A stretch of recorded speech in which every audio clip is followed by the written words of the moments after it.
जब से government change हुई है तब से बहुत चेंजेस आ गए हैं, तब से उनका डिफिकल्टी में उनके माइंडसेट चेंज हो गया है। इमिग्रेंट्स की वजह से थोड़ा सा ये हरकतें स्टार्ट हुई and not only that they crime भी बढ़ता जा रहा है थोड़ा सा उस वजह से। बट क्या हो रहा है कि because of the government, like अब ये होता है जब दो गवर्नमेंट फाइट करती है, they are like Democrats and Republicans, जब वो हो रहे हैं, तो एक उन्होंने एस्पेक्ट ये फाइंड आउट किया because of increasing rate of crime and they know who are doing it, but since they can not also like publicly वो बोल नहीं पाते, तो बट देन उसकी वजह से हमें डर रहता है कि ये कहीं उनकी जो पॉलिसीज बन रही है उस एरिया में ना बन जाए। हुआ ऐसा था कि ऐसे आई थिंक 20-25 इयर्स अगो से स्टार्ट हुआ था और लास्ट 2 साल तक रहा था। इन्होंने बहुत इमिग्रेंट्स बेस्ड ऑन द वो था ना कि like not skills, immigrants in the sense immigrants, और I would say right word is asylum में इन्होंने बहुत सारे लोग लिए थे from Somalia,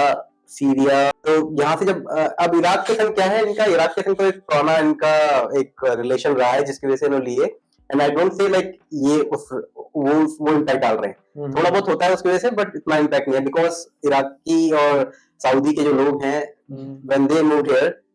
their idea was not about कि हमें असाइलम लेके आना है, तो उनका काम था कि हमें वहां से थोड़ा सा कल्चरल हमें शिफ्ट चाहिए because of the you know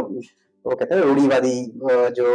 mindset है वहां पर जाके they want to get free from that, so because of the limitations of the girls or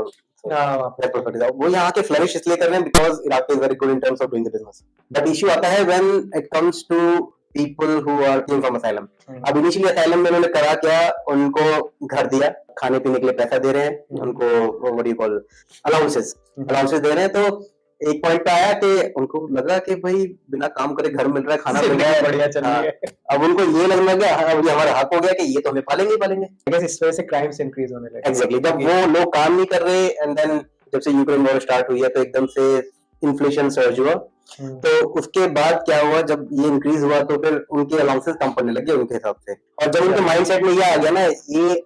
हमारा कुछ कर नहीं सकते और हम जो मन चाहे करेंगे, तो वहाँ क्राइम बहुत होता है। बढ़िया क्राइम ना, मैंने सुना है वहाँ पे क्राइम जो होता है gang war kind of. Exactly, I am coming to that point. So अब क्या है, इजी एक्सेस क्या है वहाँ पर कि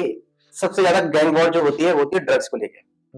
तो ड्रग्स का कार्टेल है वहाँ पर, पहले 3 कार्टेल हुआ करते थे, अब एक खत्म सा हो गया है, एंड देन जहां भी उनके बॉर्डर लाइन आते थे वहाँ बहुत क्लैशेस होते थे। इवन दो तो सेंट्रल उसमें क्या होता था, central Stockholm is the hub of it because north से भी इन्फिल्ट्रेशन होती थी, साउथ से भी होती थी, तब अपना अपना एरिया एक्सपेंड करने की कोशिश करते थे, एंड देन क्रॉसओवर जब भी होता था तो बीच में कॉन्फ्लिक्ट होते थे।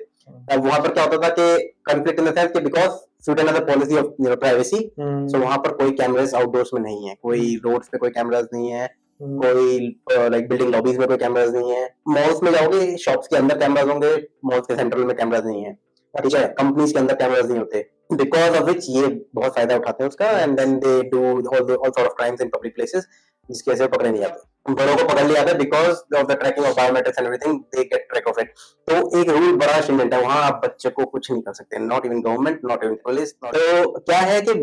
वो बच्चों को हायर करते हैं, बच्चे वो भी यू नो लाइक इस कैटेगरी के होते हैं वो, ठीक है, तो उनके बच्चों को हायर करा जाता है, एंड देन वहां से इजी एक्सेस मिल जाता है, इस चीज का स्कूल्स में एक्सेस मिल जाता है, because of which at least in Stockholm central city areas में मैंने अब काफी देख लिया कि स्कूल्स के अंदर भी ड्रग्स पहुंच रही है।